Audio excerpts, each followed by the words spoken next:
Lepo pozdravljeni. Helen Keller je slavna gluhoslepa Američanka, ki je kot gluhoslepa prva zaključila fakulteto, napisala svojo avtobiografsko knjigo Zgodba mojega življenja, prejela oskarja za najboljši dokumentarni celovečerec, politično zagovarjala različne manjšine ter predavala in potovala po številnih državah sveta.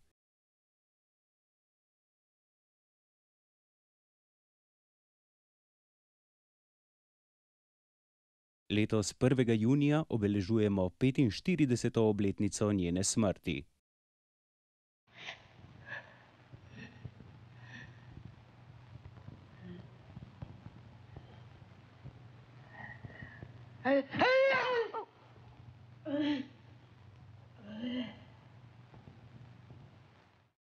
Helen Adams Keller se je rodila 27. junija 1880 v mestu Tuscumbia v Alabami, ameriški zvezni državi na jugu ZDA. Pri 19 mesecih je shodila in že začela govoriti, vendar je februarja 1882 hudo zbolela in dobila visoko telesno temperaturo. Helen je preživela, toda zaradi bolezni je popolnoma oslepela in oglušela. Sem ter tja je še začebljala kakšno besedo, vendar je sčasoma popolnoma prenehala govoriti, razen va, va, kar je pomenilo voda. Helen je bila izgubljena. Svet okrog sebe je začela prepoznavati z otipom. Njena družina je nemočno opazovala, kako je postajala osamljen otrok, ki je izgubljal stik z njimi. Helen je v jezi, ker niso razumeli, kaj hoče povedati, začela silno brcati, gristi in ščipati.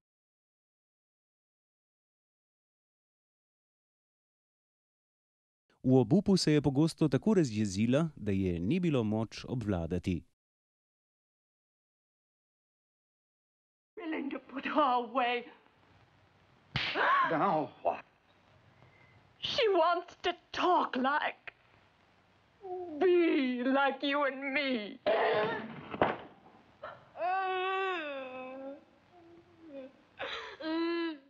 Družina ni znala pristopiti k Helen, največje vprašanje pa je bilo, kako jo učiti in kako se z njo sporazumevati.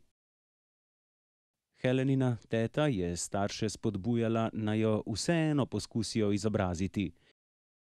Izjavila je celo: "Ta otrok ima več razuma kot vsi Kellerjevi skupaj, če bi le našli pravo pot do njenih misli." Pravo pot do Heleninih misli je odkrila njena mati, ko je prebrala knjigo Charlesa Dickensa z naslovom Zapiski iz Amerike. V njej je bil članek o zavodu za slepe v Bostonu.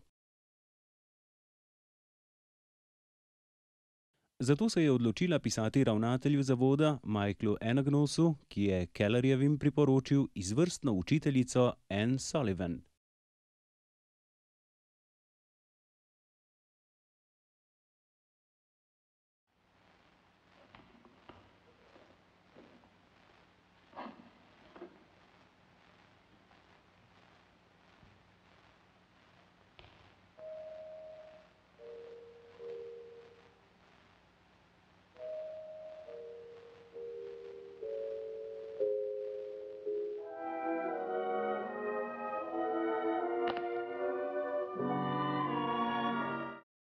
Tako je 21-letna Anne Sullivan 3. marca 1887 prišla k Kellerjevim.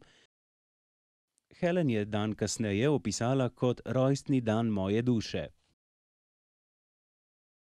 Anne ni imela lahkega dela, ker je Helen morala najprej naučiti nekaj olike in samoobvladanja. Anne je bila zelo odločena, da se bo prebila do Helen, kljub čustvenim izpadom, ki jih je Helen uprizarjala pred družinskimi člani.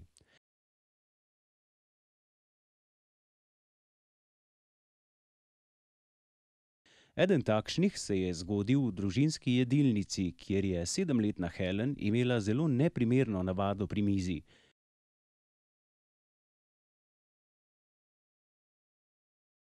Helen je namreč jemala hrano domačim s krožnikov in jo jedla z rokami.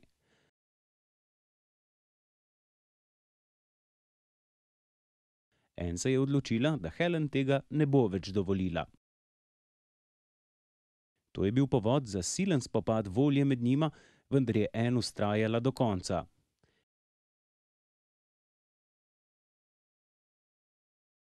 Helen se je tako korak za korakom začela odzivati na Annino poučevanje.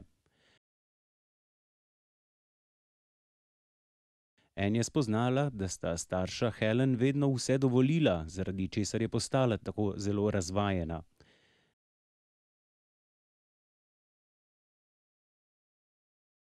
Anne se je odločila, da se s Helen priselita v vrtno hiško, ki je bila pol kilometra oddaljena od družinske hiše. Tam se je Helen naučila ubogati zgolj Anne brez vmešavanja drugih družinskih članov. And you.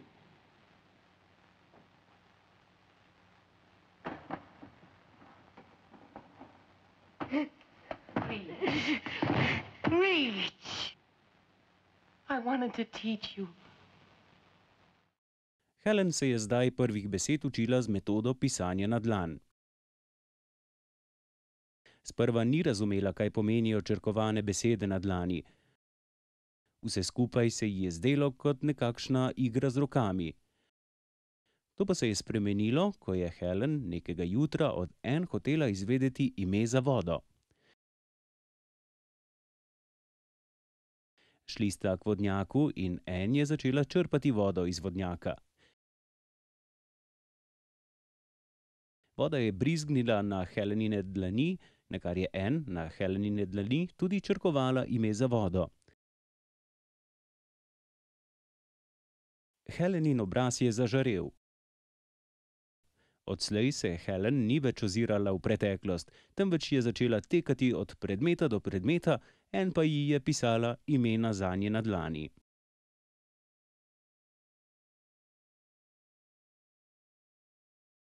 Here, pump.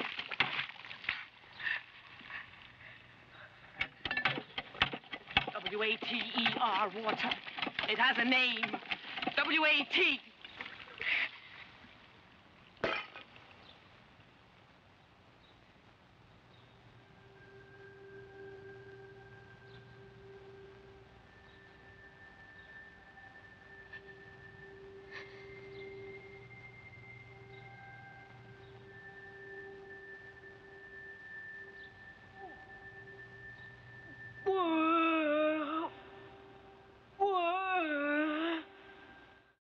Ko je bilo Helen 11 let, je začela pisati svoje zgodbe in prebirala literaturo, prevedeno v brajico. Štirinajstletna Helen se je v šoli Wrighta in Humansona v New Yorku izkazala za zelo inteligentno učenko. 2 leti kasneje se je preselila v Cambridge, kjer se je pripravljala na sprejemne izpite za vpis na Radcliffe College, takrat najuglednejšo dekliško šolo v Ameriki.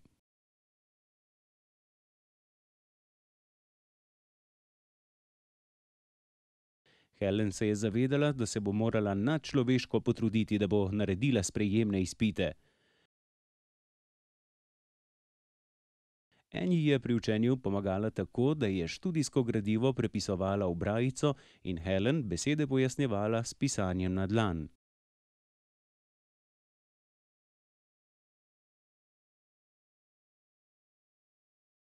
Helen je sprejemne izpite opravila z visokimi ocenami. Njena nadpovprečna sposobnost koncentracije, odločenost in optimizem so jo kljub vsem naporom, dvomom in težavam leta 1904 pripeljali do odlično ocenjene diplome iz angleške književnosti.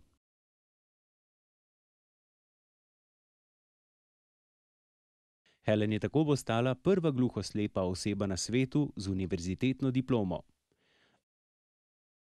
Že med študijem je napisala in izdala svoj avtobiografski roman z naslovom Zgodba mojega življenja, ki je izšel leta 1902. Knjiga je danes prevedena v več kot 50 jezikov po vsem svetu.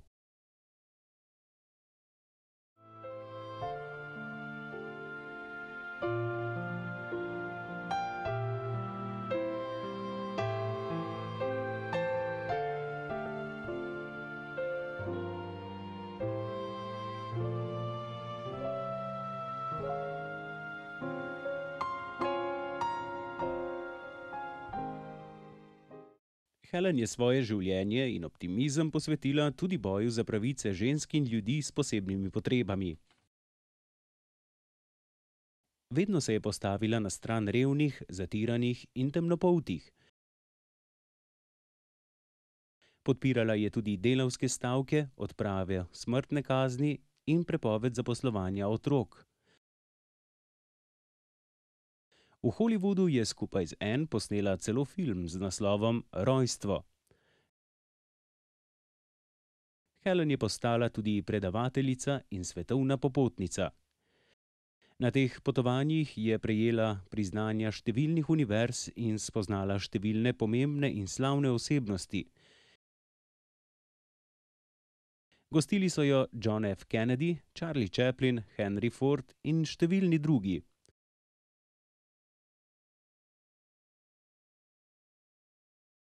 Helen je bila s številnimi tudi osebna prijateljica, kot na primer z Markom Twainom in Aleksandrom Grahamom Bellom.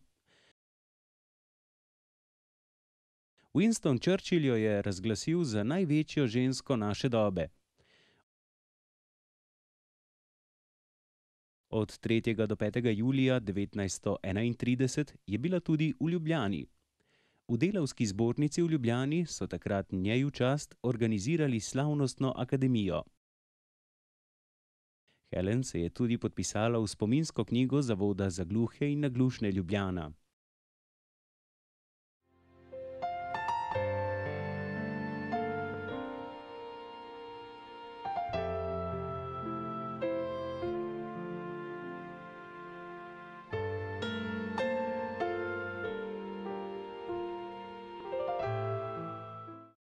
Helen Keller je svojo pot zaključila 1. junija 1968 v 88. letu starosti. Umrla je na svojem domu v Arkanridgeu v ameriški zvezni državi Connecticut. Pokopali so jo z državnimi častmi v katedrali v Washingtonu. Po smrti je postala sinonim za preseganje samega sebe, simbol poguma, vere, upanja, življenjskega optimizma in človeškega dostojanstva.